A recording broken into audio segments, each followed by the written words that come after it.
Vamos voltar no tempo. O finado Bin Laden, né? Que diz que mataram, mas vocês nunca sabem como Jogaram o corpo na água. O negócio foi... matar, eu acredito que mataram mesmo. Mas assim, como que fizeram aquele procedimento depois lá, o ritual lá, não sei. Ele era engenheiro. O pai dele era um dos maiores construtores da Arábia Saudita. Sério? Esse pessoal tem uma formação em engenharia forte. Eles só empregam pra coisa errada, pro terror. Mas eles têm uma formação em engenharia forte. Você vê, tem vídeos aí rodando aí, que eles tiram lá o encanamento de água e esgoto lá pra fazer foguete, cara, pra fazer mísseis. Com encanamento? Com encanamento. Eles tiram, tubulação de metal, e a partir daquilo eles vão começar a serrar ali, fazer toda a morfologia ali daquele cilindro, né, para poder trabalhar aquilo e lançar, disparar. Então, eles têm um aparato de conhecimento técnico muito grande. Muito grande. Muito grande. Apesar da escassez, da dificuldade e tal. Então... E agora com o Irã ameaçando entrar também nessa brincadeira, apesar dele não ter, assim, tipo, declarado publicamente, mas só não quer a grande possibilidade deles ter arma nuclear, né? Do Irã já ter, né? Já ter. Ele trabalhou forte aí há um tempo atrás, estava trabalhando forte num processo de enriquecimento de urânio. Aí, se não me falha a memória, durante, numa época que estava mais, assim, estava sendo mais debatido esse enriquecimento de urânio por parte do Irã, mas segundo o próprio, para questões energéticas e não bélicas, não militares. E aí foram 2 ou 3 cientistas nucleares foram assassinados. E assassinados, um deles foi assassinado com a moto chega, faz ali, acopla um ímã na lateral do carro, a moto vai embora e aquilo explode. Nossa, então atribui isso a quem? Ao Mossad, ao Serviço Secreto de Israel, que trabalha extraterritorialmente para poder lidar com potenciais ameaças. Porque o modus operandi de Israel é esse. É entender que a defesa... eles têm a força de defesa, né? Então o exército de defesa seria equivalente ao que nós temos aqui no Japão, que nós, né? Nós, né? A gente paga impostos. Mas faz parte. O Jeitai, né? Que é uma força não é um exército, é uma força de autodefesa do país. Agora, o conceito de defesa israelense, ele é mais dilatado do que o conceito de defesa do Japão. O conceito de defesa do Japão é defesa territorial, do espaço territorial, aéreo, marítimo, terrestre e japonês. O de Israel, não.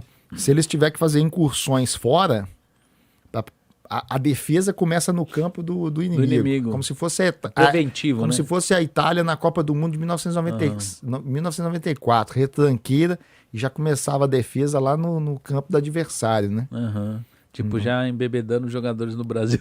Já teve a da Argentina, né? Fez isso em 90, né? 90, fez 90. Então, aí você tem Israel. E aí, se a gente for analisar, e aqui a gente não tá para discutir assim a moralidade, certo ou errado e tal. Quer dizer, essa não seria a proposta de debater isso, embora a gente acaba tendo um lado por várias questões, né?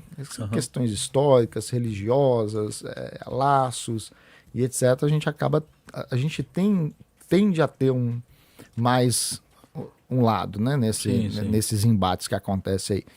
Mas assim, Israel, dado a história do próprio povo de Israel, o próprio povo judeu, que se a gente for voltar no tempo lá atrás, é um povo que foi escravo no Egito, 400 anos de escravidão, depois vai, conquista, entra naquela terra da promessa, aí passa um tempo ali, constitui o Estado, porque...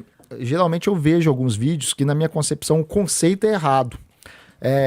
Igual hoje eu vi um título lá, como foi criado o Estado de Israel, sendo que o correto é como que foi criado o Estado moderno de Israel. Porque Israel já foi um Estado lá atrás, né? Lá atrás já foi um Estado devidamente constituído, dentro das convenções que existiam na época, né? Tinha reis, né? Teve rei Saul, Davi, Salomão e por aí vai.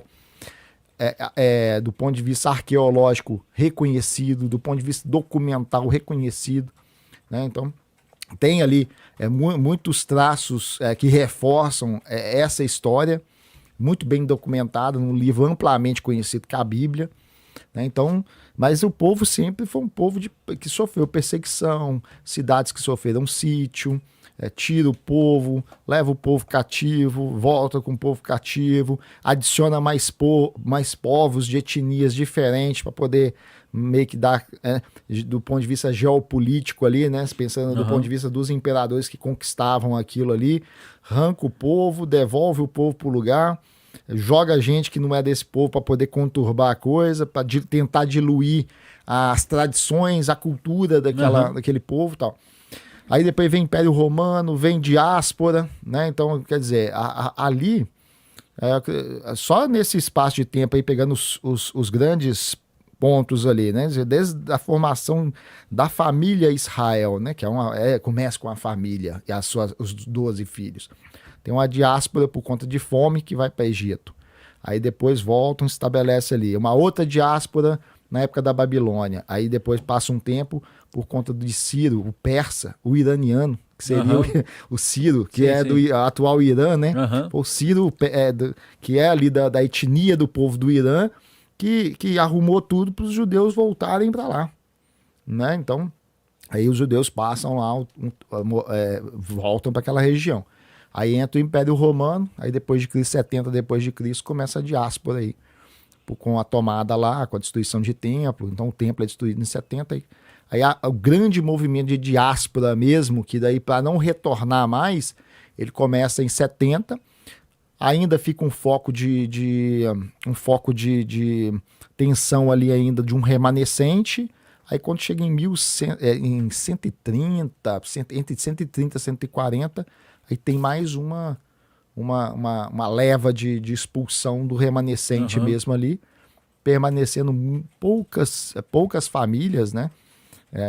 Judias que continuam ali na região ali durante os próximos 2000 anos, mas grande maioria mundo afora. E o nome ali, que era Judéia, nos tempos de Jesus, ali era Judéia. Sim. Deserto da Judéia, tinha o Pôncio Pilatos, que era o governador romano constituído para a Judéia e tal.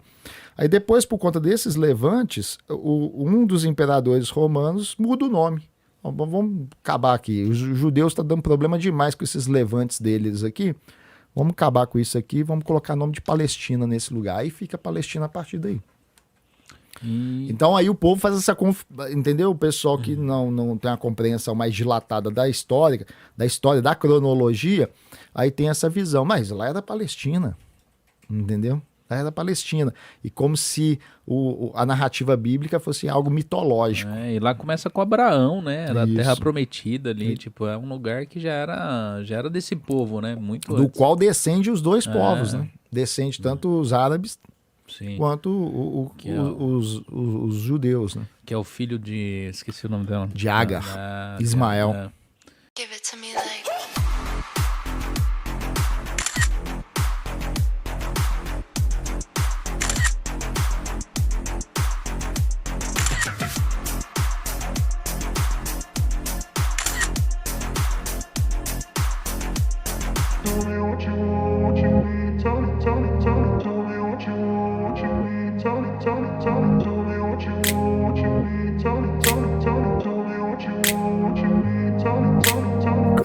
Place where they told you what to chase, told you how to run the race.